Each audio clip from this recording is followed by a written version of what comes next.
Bon lundi à tous, bienvenue dans Bonjour chez vous et Frank est de très très bonne humeur pour un lundi, c'est rare que tu sois aussi en forme. C'est mon tapement de main, c'est ça? Ton tapement de main, oui. Il invente des nouveaux mots parfois, c'est cool. Le tapement de main. Le Tu vas entendre le rythme. Vas-y.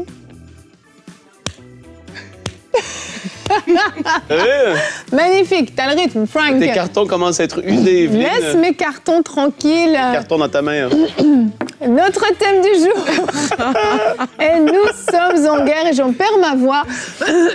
Pardon, nous sommes en guerre, pas contre Frank, bien que c'est tentant, ni contre mes cartons. Nous sommes en guerre, une guerre spirituelle. Et oui, alors c'est cette phrase, peut-être s'il y en a des amis français qui nous suivent, lors du Covid. J'ai pensé à ça. Voilà, on a le président Macron qui avait sorti cette phrase « Nous sommes en guerre » et ça sonnait très très solennel et c'était pas réellement en guerre. Mais pour le coup, quand on dit « Nous sommes en guerre », c'est une réalité spirituelle qu'on ignore bien souvent parce qu'on voit personne. En tout cas, dans mon quotidien à moi, j'ai personne avec des armes et j'ai pas de char qui passe devant ma fenêtre. Peut-être certains, c'est peut-être votre cas, mais on parle vraiment de guerre spirituelle aujourd'hui. Et Frank, avec toi, dans la rubrique Réponse d'expert, on va voir ce qu'est le combat de la foi tout à l'heure. Ouais, dans la rubrique conseil d'expert. Réponse d'expert. Réponse de conseil. T'es vraiment en forme aujourd'hui. Attends, mon téléphone est... Je sais pas si je préfère pas quand t'es fatigué le lundi matin. Ouais, ça m'aide à me réveiller. Ici, j'ai une question, Evelyne. Cette question, c'est qu'est-ce que le combat de la foi, selon 1 Timothée, chapitre 6, les versets 11 et 12? C'est cela. Tu y répondras tout à l'heure. Merci Frank pour cette belle introduction. Et Aurélie, on terminera avec un témoignage. Je vais faire comme Frank. Oui, attends, je regarde mon téléphone. Oh, j'ai oublié mon code. Frank, si tu veux, je peux te prêter mes cartons. Surtout pas. Ils sont si vieux. C'est le témoignage de Erika. On va voir comment, lors de la semaine des miracles, Dieu a fait du bien à son couple. Ah, génial. Oui, Bon, oui. Aurélie, si tu arrives à garder ta voix jusqu'à la fin de cette émission, on va t'écouter tout de suite dans la pensée du jour.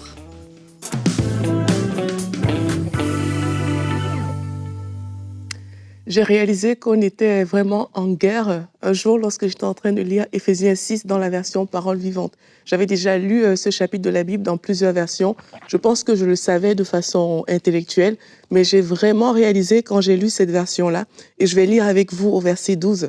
On dit « Car ce n'est pas seulement de notre combat à nous qu'il s'agit. Nous n'avons pas à lutter uniquement contre notre nature terrestre, ni contre de simples ennemis mortels. » Il dit « mais contre les puissances occultes, contre une organisation spirituelle satanique, contre des dictateurs invisibles qui, dans les ténèbres, veulent contrôler et régir notre monde, contre la légion des esprits démoniaques dans les sphères surnaturelles, véritables agents du quartier général du mal. » Wow.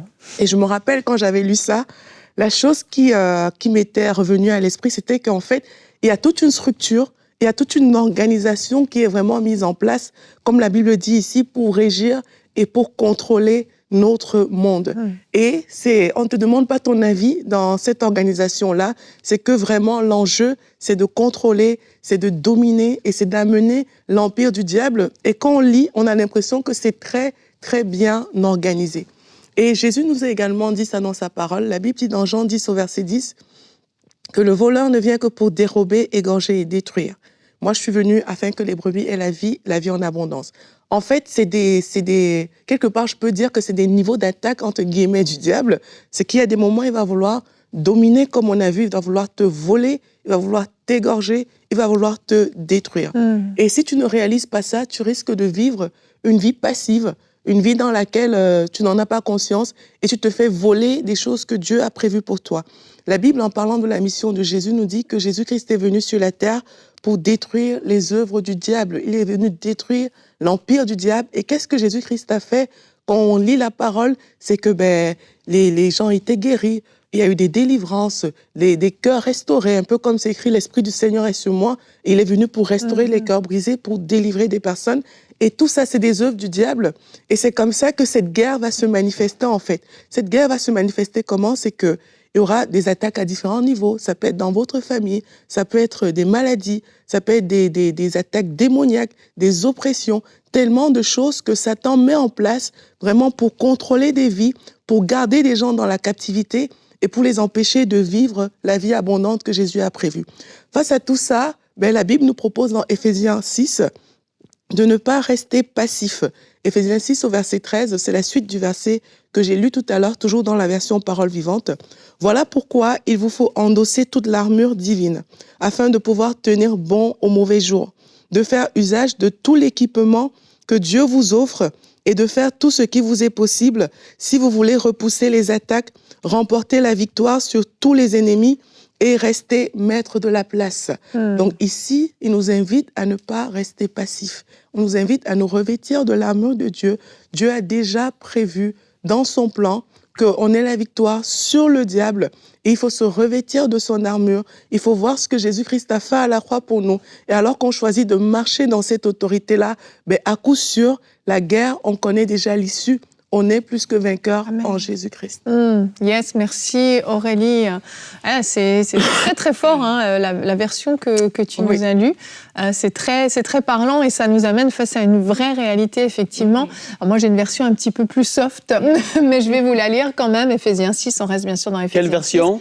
Je ne l'ai pas noté, je crois que c'est la seconde 21, je pense. Oui. Parole vivante. Je crois que c'est la seconde 21, si je ne me trompe pas. 21 1913. Et donc, Éphésiens 6, au verset 12, si quelqu'un veut Frank, je vous le vends, je vous l'offre. En solde. En solde, je vous le paye pour que vous le preniez. Éphésiens 6, 12, notre verset du jour, en effet, ce n'est pas contre l'homme que nous avons à lutter, mais contre les puissances, contre les autorités, contre les souverains de ce monde de ténèbres, contre les esprits du mal dans les lieux célestes.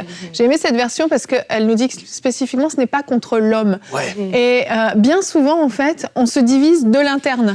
On est très naïf, on ne voit pas l'attaque du diable arriver. On se divise de l'intérieur. Et donc, il n'y a rien de mieux quand on est en guerre et qu'une armée s'autodétruit de l'intérieur. L'armée adverse n'a même pas à venir attaquer. Hop, c'est bon, affaire classée. Et en fait, très souvent, c'est ce qu'on fait. On se détruit de l'intérieur entre membres d'une même église, entre membres d'une même famille, entre communautés de manière générale, entre chrétiens de manière générale. On est là, on se tire dessus des balles de paroles méchantes, de critiques, de reproches, etc. Et on s'attaque nous-mêmes sans réaliser qu'en fait, il y a un ennemi qui est réel. L'ennemi à l'interne n'existe pas, c'est pas un ennemi, on se trompe d'ennemi. Il y a un ennemi réel, mais lui, on l'ignore parce qu'on est en train de s'auto-attaquer. Oui, et c'est à différents niveaux. Il y a un premier niveau, c'est une guerre spirituelle qui va être contre ta personne.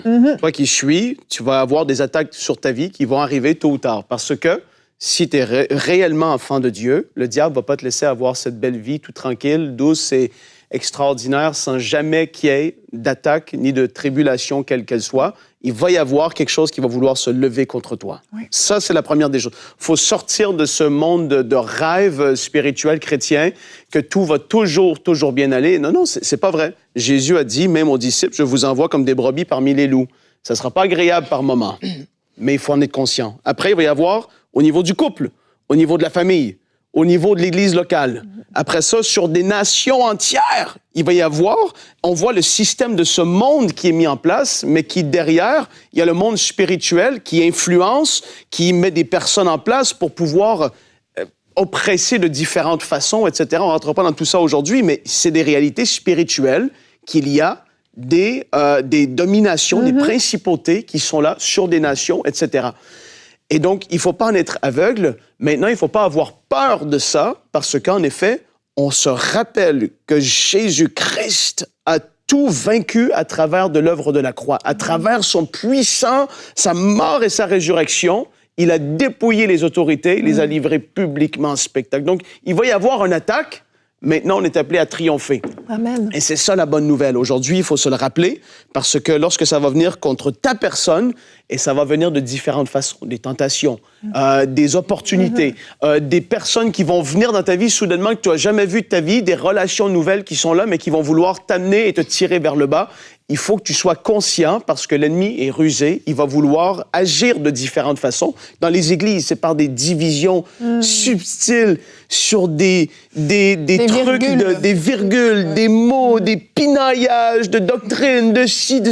Le diable va utiliser toutes sortes de façons. C'est pas d'hier qu'il le fait, ça fait des milliers d'années. Et il faut en être conscient et être mature et ne pas tomber dans ces pièges, malgré qu'il peut y avoir des désaccords, des ci, des ça. On est appelé à marcher quand même unis, de même vision, de même cœur, etc. En tout cas, c'est une réalité qui est là. Il faut en être conscient. Ouais. Et puis, il faut aussi faire preuve de discernement quand on parle de combat spirituel. Parce que, un peu comme tu disais, oui, c'est pas contre l'homme qu'on doit lutter, mais il faut discerner la meilleure façon d'avoir la victoire, même dans une guerre en général. Oui, mais c'est en fait de comprendre, oui, les stratégies peut-être qui sont mises en place. Et l'ennemi, justement, il va, comme Frank a dit, il attaque de différentes manières. Et il faut pouvoir discerner les choses. Il faut pouvoir sentir les choses. Et l'attaque, ce n'est pas seulement quand c'est négatif. Il y a du négatif, mais il y a des choses qu'on peut te présenter comme sur un plateau d'argent, mais ça vient aussi de l'ennemi. Et c'est une stratégie de guerre. Parfois, les stratégies de guerre, c'est pas ce que je prends l'arme et je tire. Les stratégies de guerre, il y en a qui consistent vraiment à venir en interne, faire... des espions, comme des personnes qui sont envoyées, qui déguisées. C'est exactement ça. Mais il faut avoir du discernement parce que c'est autant les armes de l'ennemi. Il y a des personnes peut-être qui nous regardaient, c'est qu'on va vous faire une proposition qui a l'air tellement alléchante, mais qui t'éloigne un tout petit peu de Dieu.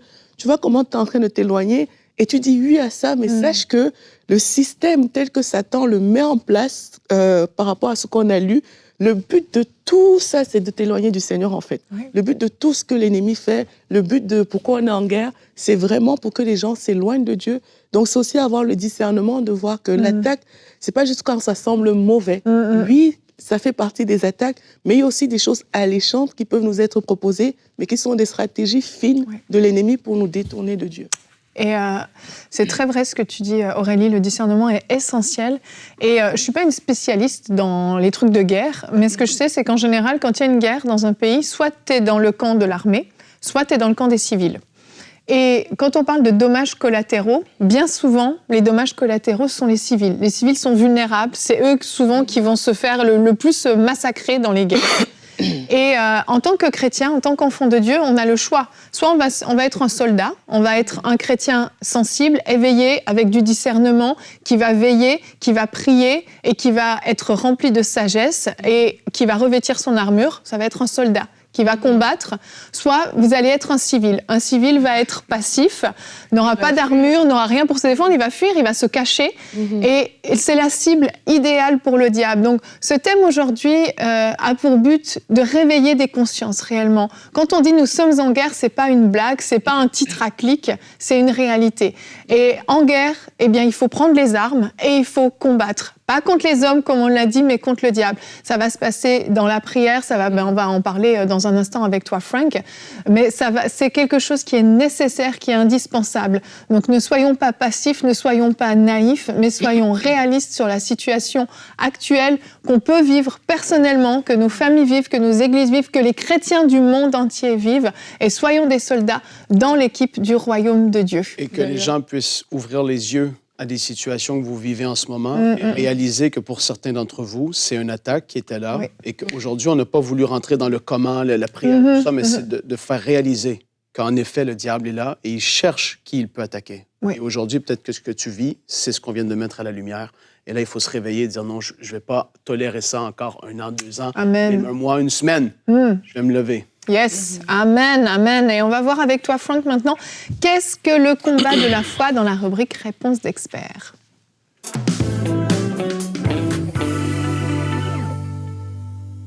Dans cette rubrique, Evelyne, une question, un témoignage, je vais répondre. Qu'est-ce que tu racontes? Je mélange tous les noms. Il délire. Réponse d'expert, non, c'est clair. Réponse d'expert. Qu'est-ce que le combat de la foi? 1 Timothée, chapitre 6, versets 11 et 12. Pour pouvoir répondre à cette question, on va lire ensemble 1 Timothée, l'apôtre Paul qui écrit à Timothée. Il lui dit « Combat le bon combat de la foi. Saisis la vie éternelle, c'est à elle que tu as été appelé et c'est pour elle que tu as fait une belle profession de foi en présence d'un grand nombre de témoins. » Et là, pour comprendre ce passage, parce que c'est ce qu'on veut expliquer aujourd'hui, qu'est-ce que le combat de la foi, selon 1 Timothée 6, le verset 12, principalement, on doit regarder ce passage dans son contexte et surtout les passages qui précèdent ce verset en particulier. Et donc, on va lire ensemble 1 Timothée, chapitre 6, à partir des versets 3 à 5. On va le lire ensemble. C'est votre Bible, ouvrez-la. Sinon, allez regarder par la suite, c'est très intéressant. Donc, Paul écrit à Timothée, il lui dit, si quelqu'un enseigne, donc ici, si quelqu'un, c'est-à-dire une personne, ça c'est fort. Amen. Je reçois. Si quelqu'un enseigne une autre doctrine et ne s'attache pas aux saines paroles de notre Seigneur Jésus-Christ et à l'enseignement qui est conforme à la piété, il est aveuglé par l'orgueil. Il ne sait rien. Tu vois, il va pas doucement. Hein? Il va pas doucement. Il lui dit, si quelqu'un enseigne des choses autres que la doctrine de celle de Jésus-Christ, il est aveuglé par l'orgueil, il ne sait rien. Il a la maladie des controverses et des querelles de mots. C'est de là que naissent les jalousies, les disputes, les calomnies, les mauvais soupçons. Les discussions violentes entre des hommes à l'intelligence corrompue, privés de la vérité, qui croient, regardez bien, qui croient que la piété est une source de profit. Éloigne-toi de telle personne. Ici, il parle des faux enseignants, des personnes qui vont vouloir détourner des gens, qui s'éloignent de la parole de la vérité qui a été enseignée par les apôtres et qui vont même aller aussi loin que croire que la piété est une source de profit, c'est-à-dire on va se faire de l'argent sur le dos de l'Évangile. Là, c'est quelque chose qui est dangereux. L'apôtre Paul, il parle, dans les versets 3 à 5, des faux enseignants, des personnes qui vont être comme ça. Regardez au verset 6 jusqu'à 10. La piété est pourtant une grande source de profit quand on se contente de ce que l'on a. Là, on parle du contentement ici. Ce n'est pas un message populaire, mais ça en fait partie de la parole et c'est quelque chose qui est vrai. Le verset 7, « En effet, nous n'avons rien apporté dans le monde et il est évident que nous ne pouvons rien en apporter. Tu es entré dans ce monde avec rien, tu repars de ce monde avec rien. » Et là, ici, il parle encore là par rapport aux richesses, ceux qui vont vouloir se faire des gains financiers sur le dos de l'Évangile. Et puis, il rappelle cette réalité qui est là. On va faire face à Dieu tous, nous tous, un jour, et on n'aura pas rien à présenter, les richesses que les gens auront eues, non, tout ça, ça s'en va. Il n'y a rien qui va aller avec toi.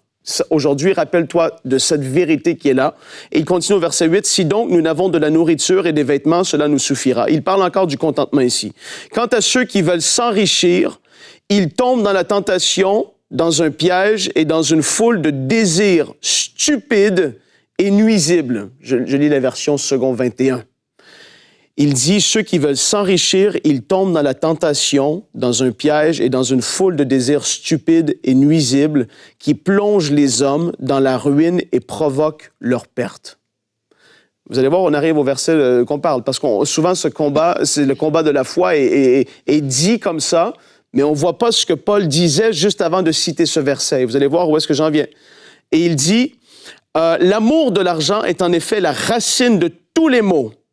En s'y livrant, certains se sont égarés loin de la foi. Et là, ce n'est pas quelque chose qui date d'aujourd'hui. Ça fait des millénaires que des gens qui se sont fait tenter par l'amour de l'argent et la soif de posséder toujours plus, ils se sont égarés de la foi. Il dit, en se livrant, certains se sont égarés de la foi et se sont infligés eux-mêmes bien des tourments. Et là, on arrive à notre passage. Et là, Paul, il parle des faux enseignants et il parle des gens qui veulent s'enrichir à tout prix et des riches qui veulent toujours posséder plus par avarice, par orgueil, par toutes sortes de choses qui sont dans leur vie. Il parle de ces deux catégories de personnes. Et là, il arrive au verset 11. « Quant à toi, Timothée. » Et là, aujourd'hui, tu peux mettre ton nom, je peux mettre le mien. « Quant à toi, Frank, fuis ces choses et recherche la justice. » Amen. Hallelujah. Ça, c'est Paul qui parle. Il ramène ça à la pureté, à l'essence du message de l'Évangile, à chercher la justice, comme Jésus l'a dit. Souvenez-vous, Matthieu 6, verset 33, « Cherchez premièrement le royaume et la justice de Dieu, et toutes ces choses vous seront données par-dessus. » Vous voyez comment ça fait écho avec le message de Jésus ici. Il dit, ne cherchez pas à toujours posséder plus. C'est dangereux. Dieu va pourvoir à vos besoins, mais cherche premièrement la justice. Il dit, la piété, la foi, l'amour, la persévérance, la douceur. Recherche ces choses, Timothée. Combat le bon combat de la foi et saisis la vie éternelle. C'est dans ce contexte-là qui mentionne combat le bon combat de la foi. C'est à elle que tu as été appelé et c'est pour elle que tu as fait une belle profession de foi en présence d'un grand nombre de personnes. Tu dois garder la foi. Aujourd'hui, combattre le bon combat de la foi, ça veut dire que, oui, en effet, à quelque part, on peut, je vais le dire comme ça, abandonner ou perdre notre salut parce qu'on a vu que des gens, par amour pour le siècle présent ou pour les richesses ou pour s'enrichir ou par ces désirs qui sont là, ont fait naufrage par rapport à la foi. Donc là, ça ne veut pas dire que tu es sauvé aujourd'hui, que peu importe ce qui va arriver et les décisions que tu vas prendre, tu vas pouvoir en effet garder ce salut qui est le tien aujourd'hui. C'est une glorieuse espérance, oui, mais tu dois la saisir et la garder jusqu'à ta mort. Aujourd'hui, je te le rappelle, ou jusqu'à ce que Jésus revienne. Ça, c'est extraordinaire. J'ai envie de te rappeler que l'important, c'est pas comment tu as commencé, mais c'est comment que tu vas terminer. Ça veut dire que les motivations avec lesquelles nous accomplissons la volonté de Dieu dans notre vie doivent être éprouvées. Parce qu'en effet, tu peux vite tomber par des tentations, on en a parlé tout à l'heure, la guerre spirituelle qui est là. Sache que tout va pouvoir être mis en place pour te faire dérouter par rapport à la foi. Paul, il dit à Timothée, toi, Timothée, garde les yeux fixés sur ce qui est important, la justice, la piété, l'amour, la foi, toutes ces choses. Combat ce bon combat, c'est-à-dire garde la foi jusqu'au bout. Beaucoup de gens vont attribuer ça, ce passage, à combat le bon combat de la foi pour recevoir ta percée. Non, ici, il y a des gens qui ont fait naufrage par rapport à la foi. Toi, garde la foi. Et là, regardez bien, ça veut dire qu'on doit être vigilant par rapport aux choses dans lesquelles nous pouvons être tentés même d'investir ou vouloir s'enrichir avec, parce que ça peut être un piège très dangereux.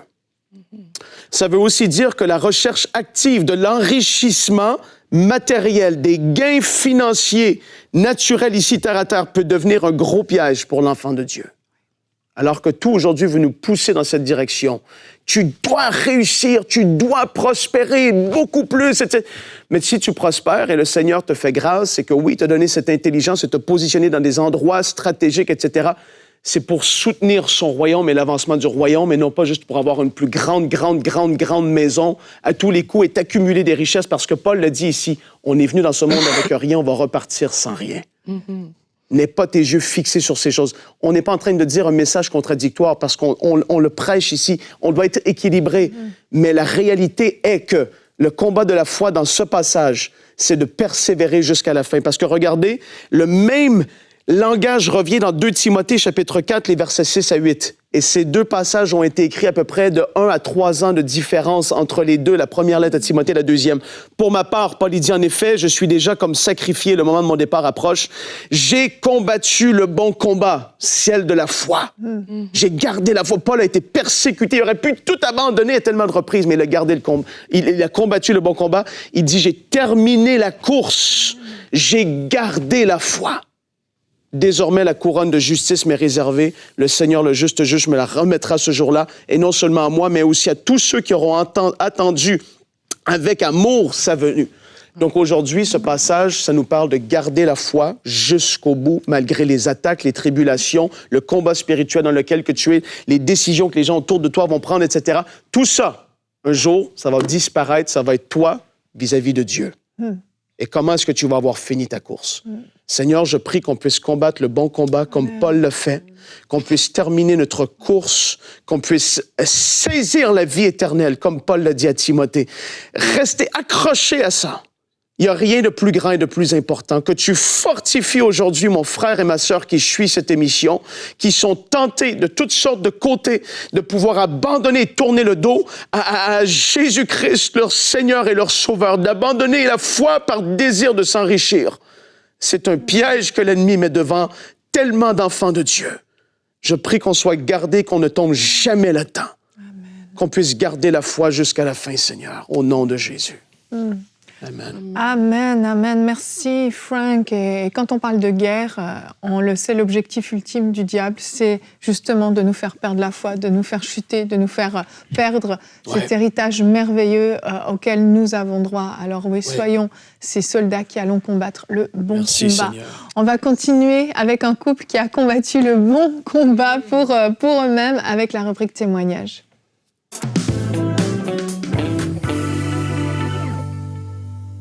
Donc, c'est l'histoire d'Erika. Et Erika, elle nous dit en fait que rien n'allait dans son mariage. Avec son époux, il n'arrêtait pas de se disputer, de se blesser verbalement. Et elle dit qu'ils pouvaient même passer des mois sans s'adresser la parole tous les deux. Et elle dit que ça faisait 5 ans que cette situation durait. Et parfois, ils pouvaient se reparler, mais l'incompréhension revenait tout de suite dans le couple. Et alors qu'un jour, elle était sur les réseaux sociaux, sur Instagram, elle a vu passer une annonce de EMCI.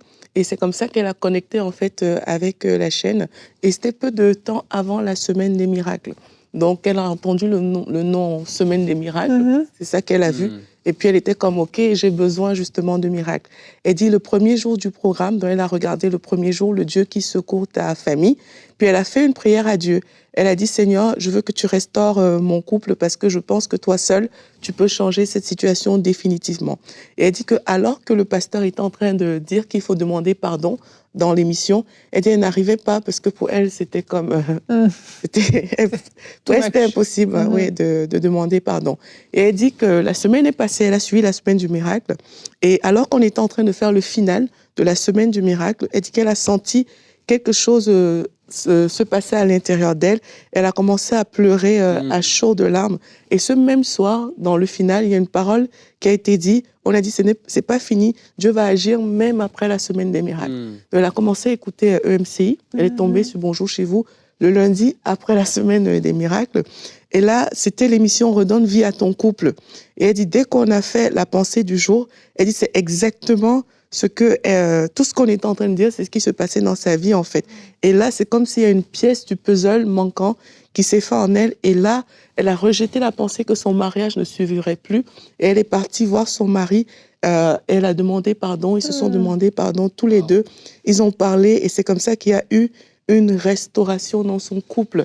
Donc, toute la semaine des miracles a été comme une préparation pour elle. Oui. Et puis, le lundi qu'elle est tombée sur cette émission de Bonjour chez vous, elle a pu enfin relâcher ce pardon-là.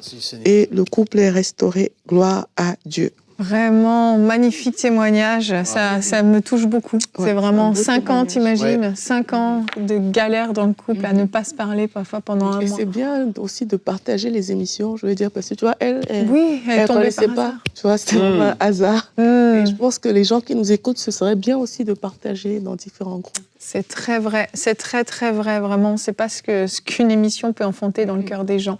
Merci Aurélie pour ce super beau témoignage et merci Erika de l'avoir partagé.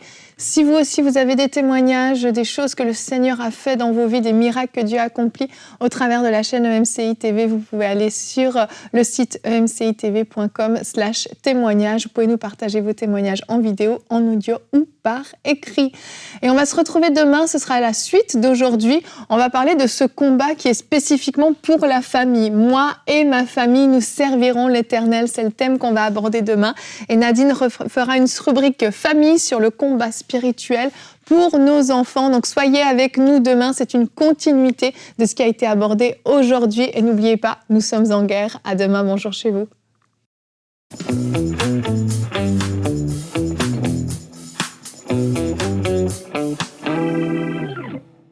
Merci d'avoir suivi cette émission et merci à tous les partenaires mensuels de EMCI, car grâce à vous, nous pouvons accomplir de grandes choses pour le Seigneur.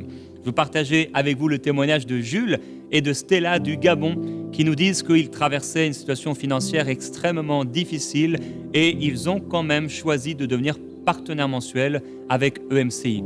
Dès ce moment, ils confessent et témoignent que Jésus-Christ est intervenu d'une manière surnaturelle et miraculeuse, transformant leur situation financière. Le Seigneur Jésus-Christ nous a promis que nous avons un bon Père. lorsque Paul a été soutenu par ses frères, il leur a fait cette promesse en Dieu. Mon Dieu pourvoira à tous vos besoins. Alors, je veux vous encourager aujourd'hui, quelle que soit votre situation, à faire confiance dans votre Père céleste. Croyez en lui. Jésus a dit « Donnez et il vous sera donné ». Et si vous choisissez de semer dans le royaume de Dieu, aujourd'hui, le Seigneur prendra soin de vous.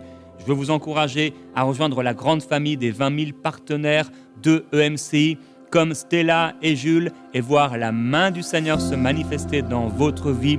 Rejoignez cette famille des partenaires afin qu'un grand nombre de personnes puissent rencontrer le Seigneur Jésus-Christ et voir leur vie être transformée par le message et la puissance de l'Évangile. Dès maintenant, faites partie des 20 000 partenaires mensuels qui porteront la vision d'EMCI et qui l'amèneront encore plus loin. Pour faire votre don, rendez-vous sur emcitv.com/20 000.